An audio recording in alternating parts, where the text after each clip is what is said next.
Tendremos muy difícil porque no todos los días uno tiene una voz así tan fuerte, tan elocuente. Te ganaron. Sí, me ganaron, me ganaron. Pues yo soy un tipo humilde, yo siempre reconozco cuando alguien tiene mejor voz que yo.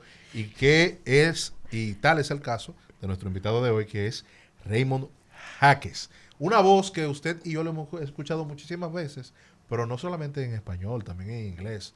Y me dicen que hay otros cuantos idiomas por ahí que vienen de camino. Así que un aplauso para recibir a este excelente hermano. Que salude en inglés, vamos a ver. Salude que se atreva. Thank you very much for having me here in your radio show. I'm really excited. Y tú sabes que, manito, estamos bacanos aquí. Ya. Esto fue Dominican English. Sí, bien. Líder, ¿cómo usted se inicia en esta cuestión de las voces y de hablar ya de forma más educada? Usted de repente un día se paró y dijo, que esta voz yo tengo que dedicarla a algo que me genere Tengo que dinero. monetizar. Yo creo que eso fue como un choque cultural de mi crianza, porque yo nací aquí, luego me criaron en Italia y luego volví a República Dominicana. Entonces yo pasé de un campo, montaña, todo súper sano, a manito, que lo que es el colmado. Entonces adaptarme a eso fue una locura, porque yo como que me encantaban los dos mundos. Pero entonces yo consumía muchas películas y siempre la imitaba, veía muchos muñequitos, siempre los imitaba, las canciones, era un tema del oído. Entonces las latas que se daban por teléfono fueron mi entrenamiento antes de entrar a la escuela. Esa fue la universidad. Sí.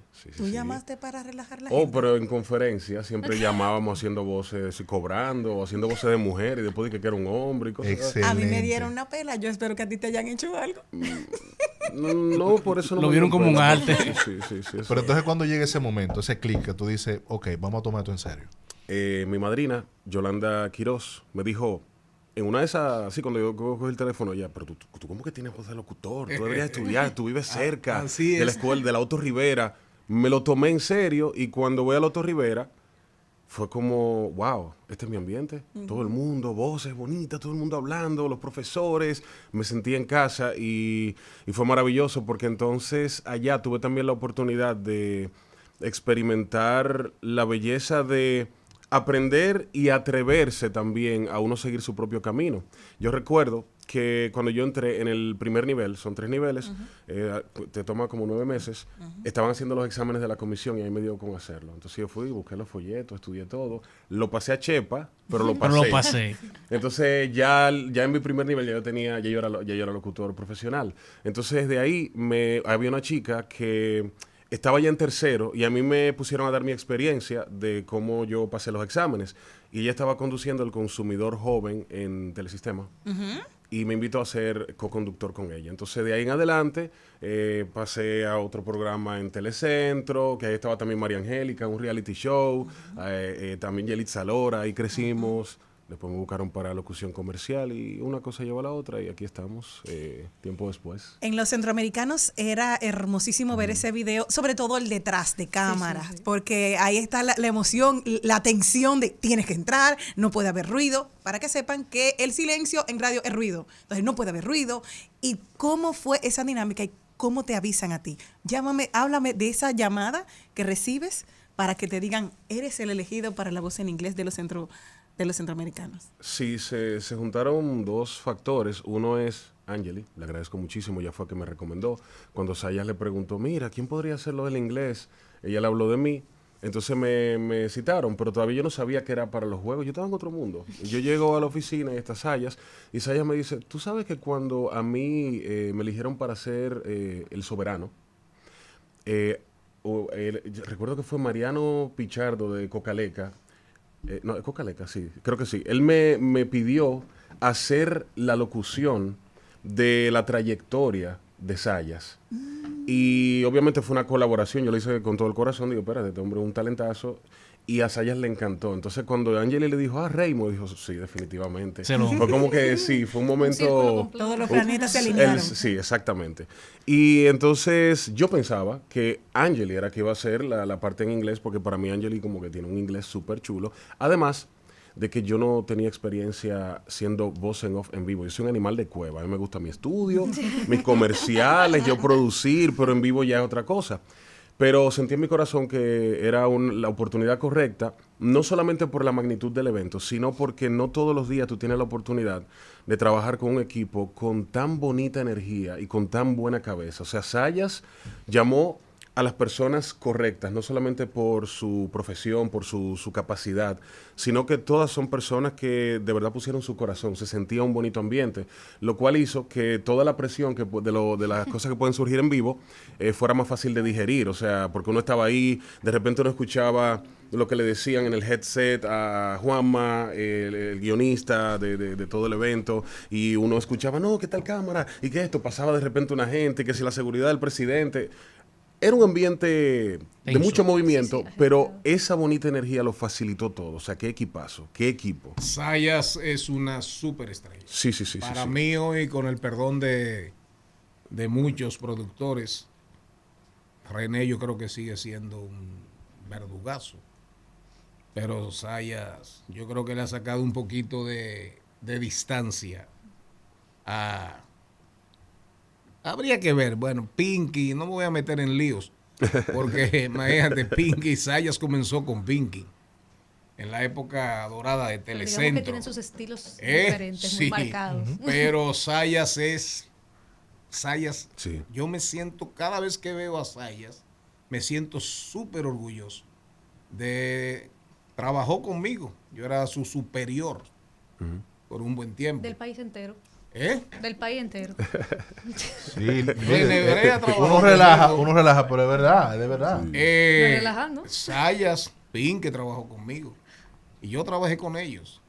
Hugo Chávez, que ustedes ni saben quién es, que producía sábado. Yo trabajé con él en Notiarte. Oye, el papá de Huguito. Ese fue el primer programa que me llamó para hacer voz en off, fue Notiarte. Bueno, con Angelina Valdera. Hugo Chávez trabajó con nosotros, conmigo, un buen tiempo en un programa sabatino, dominical, que se llamaba Toda Máquina en Telecentro, que el talento frente a cámara era yo, con 380 libras. ¿Qué? Y mi contraparte era Toda Máquina de verdad. Mi contraparte femenina era Carolina Félix, la china de Juego de Damas. ¿Qué? Pasaste por la Escuela Nacional de Locución. Ay, ríanse. Donde Marisol Michelito. Yo fui maestro ahí. Sí. ¿Usted oyó? ¿Dónde? Yo fui en la Escuela Nacional de Locución. Pero usted lo ha dicho aquí. Entonces, no porque usted se burla de mí. No, burla no. Que aquí todos le deben su carrera. Yo quiero seguir cobrándole. ¿Qué pasó?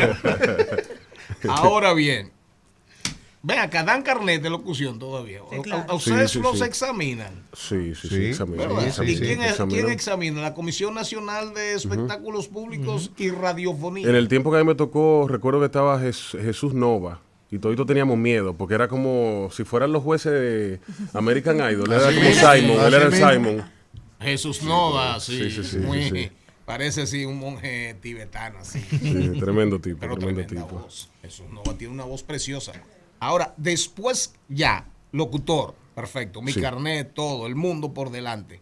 ¿Qué pasó? ¿Qué se necesita? Wow. ¿Qué pasó? ¿Cuál es tu experiencia después que saliste de ese ambiente de la escuela Otto Rivera, el trípode, la dicción, ¿cómo es que dice? Entonación, dicción y fluidez.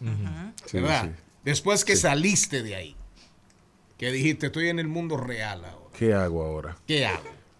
Con esta voz y estos conocimientos. Al principio yo hice un poco de todo, o sea, trabajé como presentador, experimenté como productor, también haciendo teatro, como actor, haciendo música, porque el arte para mí es un lenguaje que es vital para yo expresarme. Entonces, esa locura de ese principio de hacer muchas cosas, obviamente me llevó a quemarme. Porque cuando uno hace tantas cosas y le pone tanta energía, uno descansa poco, no necesariamente ganas lo suficiente para sostenerte. Pero fue mágico porque también probó mis límites y me hizo entender cuáles eran las cosas que me gustaban. Entonces pasó también un momento de eso full circle, de que en la escuela de locución un día yo estaba haciendo una tarea y de repente llega un papá con su hijo y me escucha. Cuando yo termino de hacer la tarea, me dice, joven, venga acá, ustedes dos van a ser ahora mejores amigos. Y lo juntó conmigo. Resulta que su hijo es Rafa Andújar, que también es un gran locutor de aquí. Y Rafa un día se entera de un casting que había, bueno, no voy a decir la marca, para una cerveza que ya, bueno, ya no existe, ya no está, me parece. Y que hacía unos conciertos cada fin de semana. Y me dijo, hay un casting, están buscando la voz institucional y la voz promocional. Fuimos al casting. Él quedó como la institucional y yo como la promocional. Y ese fue mi primer trabajo donde yo descubrí que me encantaba la locución comercial. Entonces, luego de ese trabajo, que realmente fue un buen trabajo, seguí con bueno, no puedo decir marca, yo iba a decir marca. Pero puedes decir. Comencé a trabajar, a llevar mis demos y entendí también la necesidad de yo tener mi propio estudio que... Me ayudó el hecho de que yo hacía música, tenía estudio por música, pero luego me di cuenta de lo importante que era, porque también habían plataformas con oportunidades fuera del país. Entonces comencé a trabajar para Italia, para Israel, para Dubái. He trabajado en muchísimos países, tanto en inglés como italiano y español. Y eso, ¿por qué le dije del tercero? Porque vivió en Italia, vivió en Italia. Hay que sacarle provecho. Hay que aprovecharlo. Pero lo más importante, el estar disponible, saber su valor y saber resolver lo que necesita el cliente. O sea, como no trabajar con ego, sino trabajar, la voz transporta lo que tú eres como persona. Yo no creo que se trate de sonar bonito, se trata de qué tú estás pensando y qué tú estás sintiendo a la hora de que tú estás hablando. Tal vez las personas no se dan cuenta, pero ellos lo pueden sentir. Entonces, yo me encargué de mantener esa calidad, ese trato con el cliente, y hoy en día yo vivo 100% de mi voz. O sea, yo mismo no sé cómo lo hago, pero tengo... Ahí mismo quería saber, porque como dices, donde tienes un talento, vas a tener una debilidad. Ajá. ¿Cómo cuidas tu voz? Porque tú eres más propenso a tener más afecciones. De cualquier cosa te afecta más, eres más sensible también. Mire, yo te voy a ser honesto, porque no te voy a vender sueños. Yo no me cuido en realidad. Nada. O sea, no cuido la voz. Pero sí cuido mucho como mi ser. ¿En qué sentido? Yo trato de comer cosas que me hagan bien. ¿Por qué? Porque ya sé lo que me hacen las cosas que no me hacen bien. Exacto. Trato de tener... ¿tú comes yaroa? No, ya eso quedó en el pasado. Okay. Fui a Hogar y Crea y me... Entonces, dormir más temprano, de también consumir materiales que amplifiquen mi conciencia. Y eso también puede ser divertido. O sea, me ayuda, no me enfermo. En una industria que cada vez más depende de la inteligencia artificial, cómo se prepara, cómo se mentaliza, cómo se estructura una persona que vive de la voz. Mira, yo pienso que el tema de la IA es interesante porque te plantea múltiples escenarios. La mayoría son catastróficos, pero hay algunos que son muy interesantes y va a depender de nosotros, porque la IA, si bien puede de repente reemplazar tu capacidad de tomar decisiones y de crear y de hacer cosas, también la IA puede servir para tú amplificar, para tú aprender, para tú ganar muchísimo tiempo. Con el tema de la voz, yo he hecho trabajos de inteligencia artificial y con inteligencia artificial y entiendo que sirven para, de repente tú vas a hacer un demo, tú quieres hacer algo rápido, algo que no necesita esa sustancia, esa alma que un humano te puede proveer. Ahora, yo sí entiendo que hay ciertas inflexiones y esa emocionalidad que va a depender de la persona y no de cualquier persona. Entonces, ¿cuál es el compromiso del locutor o del actor o de quien sea que pueda ser reemplazado por la IA? Tratar de siempre imaginar e ir por la mejor versión de sí mismo. Porque yo soy locutor, pero hay muchos locutores. Eso no garantiza que yo siempre voy a tener trabajo y también diversificarse. O sea, porque yo puedo hacer también una aplicación de repente con mi voz. Yo puedo crear Raymond Jaques IA o de repente con la IA yo puedo crear materiales que yo puedo monetizar y de repente descansar más y brindar mi voz solamente para cosas específicas. Sin duda. O sea, yo creo que es una oportunidad de ser más creativos. Y de no andar tanto con miedo, porque al final uno nace y uno muere, pero en el paso por la vida, tú tienes la oportunidad de tú, con lo que hay, hacer algo diferente, y eso hay que descubrirlo. ¿Doblaje? Sí, he tenido oportunidades de doblaje, no tantas como realmente quisiera, pero sí, muñequitos y alguna que otra película. Qué chulo. Bueno, señores. Un escándalo. Usted está como muy impresionada. Yo soy fan de todo lo que tiene que ver con este tema. Y más que le iba a decir que al escuchar la voz en inglés de los centroamericanos, no solo las versiones en español, pero en inglés, también preguntarte era cómo en el trajín, como buen dominicano, de todo lo que uno escucha, que uno se pierde como espectador. ¿Cómo era ese detrás de escena? ¿Cómo ustedes se preparaban en el día? ¿Cómo era el ponche entre cada uno sin pisarse? A mí me gusta el desastre de atrás. Sí, Juanma, que es el guionista, Juan Manuel es increíble. Él era que nos daba la señal. Ese otro que está en todo. Sí. Y adivine de dónde viene. Juanma, de la misma escuela que yo mencionaba ahorita. En la misma escuela. Pinky, ese grupo, Sayita, de ese grupo. Me recuerdo de ese muchacho jovencito. Sí, y tremendo guionista que se ha dado ese muchacho.